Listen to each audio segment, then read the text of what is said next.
빗줄기보다 더 차갑고 무거운 정적이 거실을 가득 채우고 있습니다. 그 정적의 중심에서 한 여자가 무릎을 꿇고 있습니다. 바로 고성희입니다. 그녀의 고개는 바닥을 향해 처절하게 꺾여 있고 바닥으로 떨어지는 눈물은 거실 바닥을 축축하게 적십니다. 떨리는 목소리로 그녀가 내뱉은 첫 마디는 여보, 내가 정말 잘못했어 라는 참회의 고백이었습니다.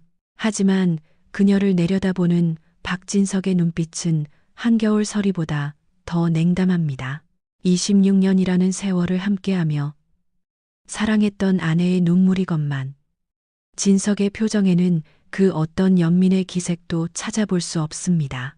성희는 마치 세상에서 가장 불쌍한 여자가 된 것처럼 어깨를 들먹이며 흐느낍니다. 그녀의 볼을 타고 흐르는 눈물은 진심 어린 반성일까요? 아니면 이 지옥 같은 상황을 벗어나기 위한 마지막 발악일까요? 진석은 눈앞의 처절한 광경을 외면한 채 무심하게 신문을 넘깁니다. 그 바스락거리는 종이 소리가 성희의 울음소리보다 더 날카롭게 공간을 가릅니다. 진석은 고개를 돌려 성희를 빤히 쳐다봅니다. 그의 눈동자에는 배신감과 혐오가 뒤섞인 채 성희의 밑바닥을 샅샅이 훑고 있습니다. 끝까지 숨겨둔 꿍꿍이가 있었던 그녀가 왜 갑자기 심경의 변화를 일으켰는지 진석은 이 모든 상황이 의심스럽기만 합니다. 무릎을 꿇고 비는 이 여자의 눈물 뒤에 감춰진 진짜 얼굴은 과연 무엇일까요? 거실의 공기는 숨이 막힐 듯 무겁게 가라앉아 있습니다. 무릎을 꿇은 고성희의 앞에는 거대한 벽처럼 느껴지는 박진석이 냉담하게 버티고 서 있습니다. 성희의 어깨는 금방이라도 무너질 듯 파르르 떨리고 바닥으로 뚝뚝 떨어지는 눈물은 그녀가 처한 절박한 심경을 대변하는 듯합니다. 여보, 내가 정말 잘못했어요. 성희의 목소리는 갈라지고 젖어 있었습니다. 나약해진 아내의 모습에 마음이 흔들릴 법도 하건만 진석은 마치 박제된 인간처럼 미동조차 없습니다. 그는 손에 든 신문을 마치 성벽처럼 앞세운 채 성희의 눈물을 철저히 외면합니다. 한참의 시간이 흐른 뒤에야 진석의 입술이 차갑게 열렸습니다. 왜 갑자기 심경의 변화가 있었을까? 그의 목소리는 낮고 위협적이었습니다. 진석은 신문을 접고 고개를 돌려 성희의 눈을 똑바로 쳐다봅니다. 그 눈빛은 마치 거짓을 골라내는 탐지기처럼 성희의 얼굴 구석구석을 파헤칩니다. 끝까지 꿍꿍이가 있었잖아. 이건 또 무슨 계획이야?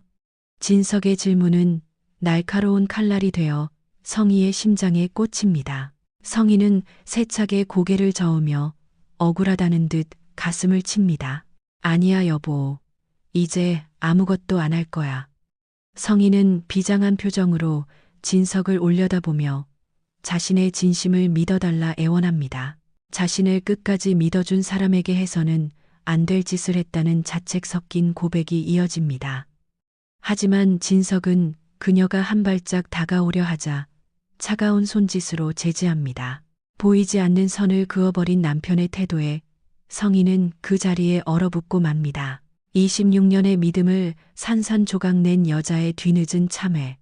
과연 이 사과에는 유효기간이 남아있는 걸까요? 정막이 감도는 것일. 성희는 두 손을 모은 채 바닥에 붙박인 듯 서 있습니다. 그녀의 입술에서는 파격적인 제안들이 쏟아져 나옵니다. 이제는 성재와 우진이 그리고 영나의 엄마로서 당신 옆에서 헌신하며 살겠다는 다짐입니다. 한 번만 더 믿어줘요. 제발. 성희의 애절한 호소의 거실 한쪽에서 이를 지켜보던 아들 성재의 미간이 깊게 패입니다. 어머니의 눈물을 수없이 봐왔던 그였기에 지금의 이 절박함이 진심인지 아니면 정교하게 계산된 연기인지 도무지 판단할 수 없었기 때문입니다. 박진석은 그제야 아내를 똑바로 응시하며 차디찬 냉소를 머금습니다. 당신 돈밖에 모르는 사람이잖아. 진석의 목소리는 낮지만 단호했습니다. 옛날처럼 궁핍하게 살기 싫어서, 그 안락함을 놓치기 싫어서 다시 꼬리를 흔드는 것이 아니냐는 뼈아픈 지적이 성희의 가슴을 후벼 파지만 그녀는 오히려 더 크게 소리칩니다. 아니에요. 저 이제 욕심 다 버렸어요. 성희는 급하게 눈물을 닦아내며 건물도 재산도 다 필요 없다고 선언합니다. 그저 아이들의 엄마로, 평범한 가정주부로 남편 곁을 지키고 싶다는 그녀의 말에 진석은 한참 동안 침묵에 잠깁니다. 시계추 소리만이 고요를 깨는 가운데 진석이 던진 질문은 잔인할 만큼 현실적이었습니다. 정말 아무것도 바라지 않고 이 집에서 주부로만 살 수 있느냐는 확인이었습니다. 성희는 애처로운 눈빛으로 남편을 바라보며 연신 고개를 끄덕입니다. 그동안 못해준 것을 다 갚고 싶다는 그녀의 간청이 이어지자 마침내 진석의 입에서 한숨 섞인 허락이 떨어집니다. 그럼 일단 짐 풀고 오늘은 여기서 자. 그 한마디에 성희의 얼굴은 순식간에 환희로 물듭니다. 하지만 방으로 들어가는 그녀의 뒷모습을 바라보는 성재의 눈동자에는 여전히 불안한 기운이 서려 있었습니다. 과연 성희는 자신의 말대로 모든 욕망을 내려놓은 걸까요? 다음 날 아침 7시, 집안에는 이른 새벽에 푸르스름한 기운이 남아 있습니다. 박진석이 출근을 위해 단정한 수트 차림으로 준비를 서두르고 있을 때 앞치마를 두른 성희가 조심스럽게 방으로 들어옵니다. 여보, 아침 차려줄게. 성희의 목소리는 어제보다 한결 부드럽고 헌신적인 아내의 표정을 하고 있습니다. 하지만 진석은 그녀를 쳐다보지도 않은 채 회사에서 먹겠다는 짧은 대답으로 거절의 의사를 밝힙니다. 성희가 실망한 기색을 보이며 다시 한번 권해보려 하지만 진석은 단호하게 말을 끊고 화장실로 들어가 버립니다. 문이 닫히는 소리와 함께 성희의 눈빛이 순식간에 돌변합니다. 그녀는 주변에 아무도 없음을 확인한 뒤 탁자 위에 놓인 진석의 휴대폰으로 번개처럼 손을 뻗습니다. 심장이 터질 듯 요동치지만 성희는 능숙하게 화면을 켜고 연락처 목록을 훑어 내려갑니다. 마침내 그녀의 눈이 번뜩입니다. 박진석이라는 이름으로 저장된 의문의 번호. 그녀는 주저없이 자신의 휴대폰을 꺼내 그 화면을 사진으로 남깁니다. 모든 동작은 일말의 망설임도 없이 신속하게 이루어졌고 휴대폰은 다시 원래 있던 자리에 티나지 않게 놓였습니다. 그때 화장실 문이 열리는 소리가 들리고 성희는 마치 아무 일도 없었다는 듯 먼지를 털며 청소하는 척 연기를 시작합니다. 진석은 재킷을 걸치며 집을 나서고 현관문이 닫히는 소리가 들리자마자 성희의 입가에는 비릿한 승리의 미소가 번집니다. 그녀가 손에 넣은 그 번호는 과연 그녀를 승리로 이끌 황금 열쇠일까요? 아니면 파멸로 이끄는 초대장일까요? 현관문이 닫히는 소리와 동시에 성희의 움직임은 더욱 대담해졌습니다. 그녀는 즉시 자신의 휴대폰을 꺼내 어디론가 전화를 겁니다. 나예요. 수화기 너머로 낮은 남자의 목소리가 들려오자 성희는 조금 전 훔쳐낸 번호를 읊어주며 단호하게 명령합니다. 이 번호 위치 추적해서 당장 주소 보내주세요. 최대한 빨리. 그녀의 목소리에는 이제껏 숨겨왔던 탐욕과 조급함이 그대로 묻어납니다. 전화를 끄는 성희는 30분 뒤 가방을 챙겨 도망치듯 집을 빠져나옵니다. 그녀가 도착한 곳은 인적 드문 모텔 방이었습니다. 침대에 누워 천장을 바라보며 성희는 혼잣말을 중얼거립니다. 박진석, 넌 이제 끝이야.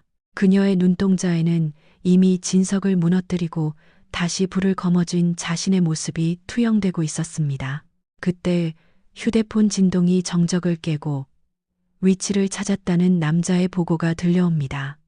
주소를 확인한 성희는 환희에 찬 비명을 지르며 침대에서 벌떡 일어납니다. 내가 진짜 싹싹 비는 줄 알았어? 나 그렇게 쉽게 안 죽어. 거울 속의 자신을 보며 승리의 미소를 짓는 그녀의 모습은 영락없는 사냥꾼의 얼굴입니다. 그녀는 서둘러 모텔을 나서 주소지로 향하는 택시에 몸을 싣습니다. 창밖으로 스쳐 지나가는 경기도 외곽의 한적한 풍경들이 그녀의 눈에는 마치 레드카펫처럼 보입니다. 하지만 그녀는 알지 못했습니다. 자신이 향하는 그 주소지 끝에 무엇이 기다리고 있는지, 그리고 그 길의 끝이 낭떠러지라는 사실을 말입니다. 택시가 멈춰 선 곳은 건물이 드문드문 자리 잡은 경기도의 외딴 길가였습니다. 성인은 흥분과 기대가 섞인 표정으로 차비도 잊지 않은 채 서둘러 내립니다. 눈앞에 나타난 것은 간판조차 없는 낮고 스산한 건물 한 채였습니다. 여기가 맞나? 의구심이 들었지만 주소는 틀림없었습니다. 그녀는 떨리는 손으로 건물 입구를 밀었고 삐걱거리는 소리와 함께 어두컴컴한 내부가 드러납니다. 조심스럽게 안으로 발을 들이던 성희의 눈에 충격적인 광경이 들어옵니다.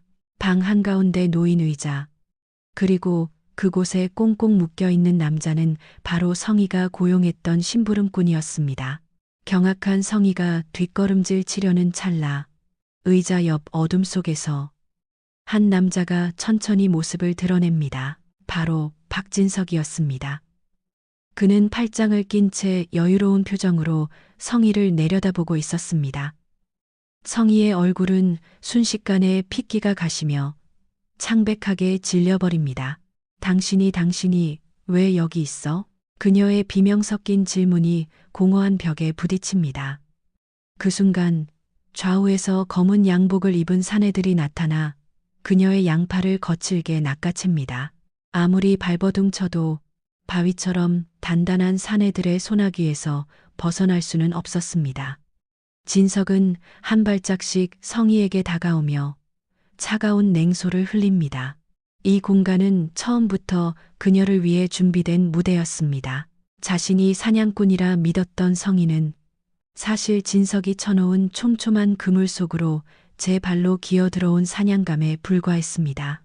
이제 이 어둠 속에서 그녀가 마주할 진실은 무엇일까요? 폐건물 안의 공기는 얼음장처럼 차갑게 얼어붙어 있습니다. 박진석의 구두 소리가 콘크리트 바닥을 울릴 때마다 고성희의 심장은 바닥으로 추락합니다. 이럴 줄 알았지.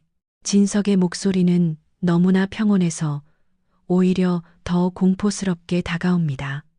성희는 창백해진 얼굴로 고개를 저으며 소리를 지르지만 진석은 눈 하나 깜빡하지 않습니다.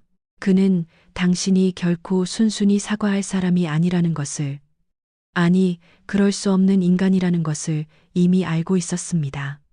내가 자꾸 허튼 짓 하지 말라고 했잖아. 왜 이렇게 말을 안 들어? 진석은 주머니에서 휴대폰을 꺼내 성희의 눈앞에 흔들어 보입니다. 성희는 그제야 자신이 훔쳐본 번호, 그토록 완벽하다고 믿었던 정보가 사실은 진석이 파놓은 거대한 함정이었음을 깨닫습니다. 진석은 그녀가 보란 듯이 가짜 번호를 남겨두었고 성희는 탐욕에 눈이 멀어 그 미끼를 덥석 물어버린 것입니다. 바보같이 정말로 여기까지 올 줄은 몰랐네. 진석의 비웃음이 비수처럼 성희의 가슴에 꽂힙니다. 성희는 입술을 파르르 떨며 어젯밤의 사과와 눈물도 다 계획이었느냐고 묻습니다. 진석은 당연하다는 듯 고개를 끄덕이며 그런 끔찍한 얼굴을 다시 집에 들일 이유는 오직 하나, 그녀의 본 모습을 확인하는 것뿐이었다고 답합니다. 만약 성희가 단 1%라도 진심으로 회개했더라면 결과는 달라졌을지도 모릅니다. 하지만 성희는 마지막 남은 구원의 밧줄마저 자신의 손으로 끊어버렸습니다. 이제 그녀에게 남은 것은 비참한 몰락뿐입니다. 야, 박진석.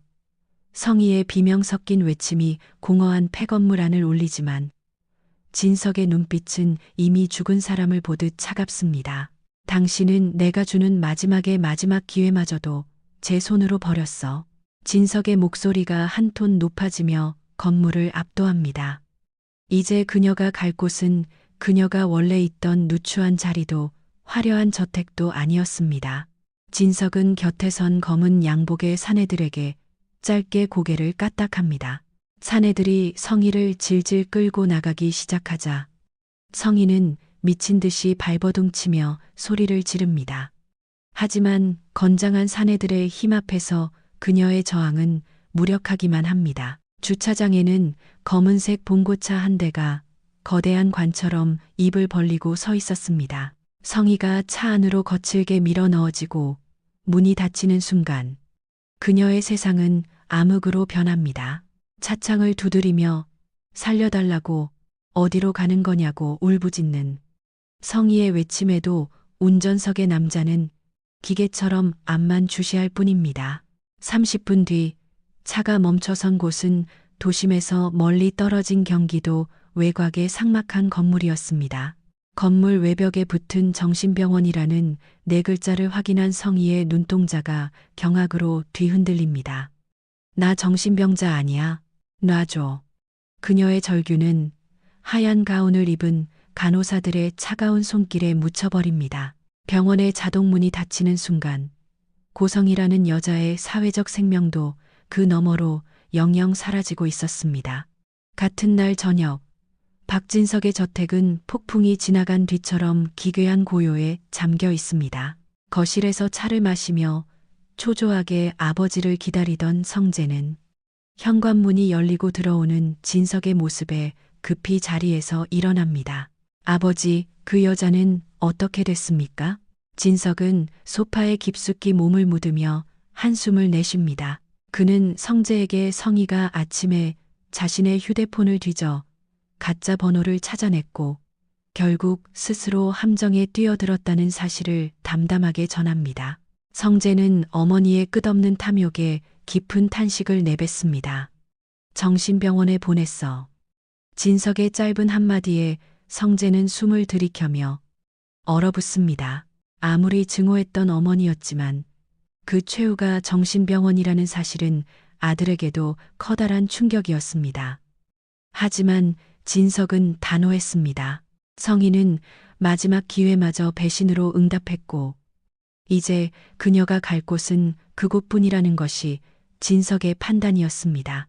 주먹을 꽉 쥔 진석의 손등 위로 굵은 핏줄이 솟아오릅니다. 26년을 사랑했던 여자, 인생의 절반 이상을 함께했던 동반자를 제 손으로 파멸시켜야 했던 남자의 가슴은 이미 갈기갈기 찢겨 있었습니다. 어떻게 안 힘들겠어.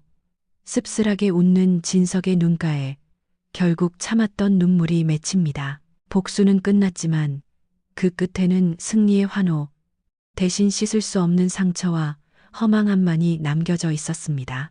다음 날 오후, 박성재는 무거운 마음을 안고 동생 영나에게 전화를 겁니다. 수화기 너머 영나의 목소리는 평소보다 더 가냘프게 들립니다. 당분간은 그 여자가 너를 찾아오는 일은 없을 거야. 성재의 말에 영나는 직감적으로 무언가 큰 일이 벌어졌음을 깨닫습니다. 성재는 조심스럽게 하지만 명확하게 성희가 저지른 마지막 배신과 그 결과로 정신병원에 이송되었다는 사실을 전달합니다. 영나는 한참 동안 아무 말도 하지 못했습니다. 수화기 너머로 들리는 고요한 숨소리만이 그녀가 살아있음을 증명할 뿐이었습니다. 엄마는 정말 끝까지 영나의 목소리는 눈물에 젖어 떨렸지만 이내 단단해졌습니다. 오빠, 나한테 이제 엄마는 없어. 그것은 단순한 원망이 아닌 영혼 깊은 곳에서 끌어올린 절연의 선언이었습니다. 이제 자신의 가족은 아빠와 두 오빠뿐이라며 선을 긋는 영나의 말에 성재는 가슴이 미어집니다. 영나는 어머니의 밑바닥을 모두 봐버렸고 더 이상 기대할 것도 실망할 것도 남지 않았다고 말합니다. 사랑했던 기억마저 고통이 되어버린 비극적인 모녀 관계의 종말이었습니다. 전화를 끄는 영나는 카페 창밖을 보며 붉어진 눈시울을 닦아냅니다. 가장 가까웠던 사람을 인생에서 지원해야 하는 19 소녀의 성장은 너무나도 가혹하고 시린 것이었습니다. 병실 안의 시계 소리가 규칙적으로 정적을 깨뜨립니다. 고성이는 침대에 묶인 채 초점 없는 눈으로 천장을 바라보고 있습니다. 화려했던 보석도 수천만 원짜리 명품 가방도 이제는 그녀 곁에 없습니다. 오직 차가운 환자복과 무거운 침묵만이 그녀를 감싸고 있을 뿐입니다. 간호사가 식사 시간을 알리며 들어오지만 성인은 대답할 기운조차 없는지 미동도 하지 않습니다. 생기 넘치던 욕망의 눈빛은 사라지고 그 자리에는 텅 빈 허무만이 자리 잡았습니다. 박진석, 너, 그녀의 입술 사이로 힘겹게 흘러나온 이름은 증오인지 아니면 그리움인지 알 수 없는 미묘한 떨림을 담고 있습니다. 하지만 곧이어 흐르는 눈물과 함께 그녀는 나지막이 읊조립니다.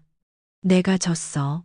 평생을 이기기 위해, 더 가지기 위해 타인을 짓밟아온 여자가 생애 처음으로 인정하는 패배의 고백이었습니다. 창밖으로는 붉은 석양이 정신병원의 하얀 벽을 물들이며 저물어가고 있습니다.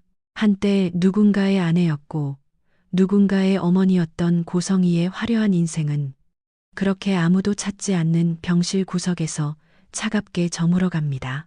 그녀가 그토록 갈구했던 부귀영화는 한 줌의 재보다 못한 허상이 되어 바람에 흩날리고 있었습니다. 지금까지 26년의 세월을 배신으로 갚은 한 여자와 그 아픔을 복수로 매듭지어야 했던 한 가족의 비극적인 이야기를 함께 보셨습니다. 고성이가 만약 마지막 순간에라도 진심 어린 반성을 했다면 이들의 결말은 조금 달라졌을까요? 아니면 이미 엎질러진 물처럼 되돌릴 수 없는 운명이었을까요? 탐욕은 결국 자신뿐만 아니라 가장 소중한 사람들까지 파멸로 몰아넣는다는 사실을 이 이야기는 뼈아프게 보여주고 있습니다. 모든 것을 잃고 정신병원에 갇힌 그녀의 최후를 보며 여러분은 어떤 생각이 드셨나요? 복수는 과연 남겨진 이들에게 평화를 가져다 주었을까요? 오늘 준비한 리캡은 여기까지입니다. 영상이 흥미로우셨다면 구독과 좋아요, 그리고 알림 설정까지 부탁드립니다. 여러분의 의견을 댓글로 남겨주시면 큰 힘이 됩니다. 시청해주셔서 감사합니다. 다음에도 더 강렬하고 흥미진진한 이야기로 돌아오겠습니다.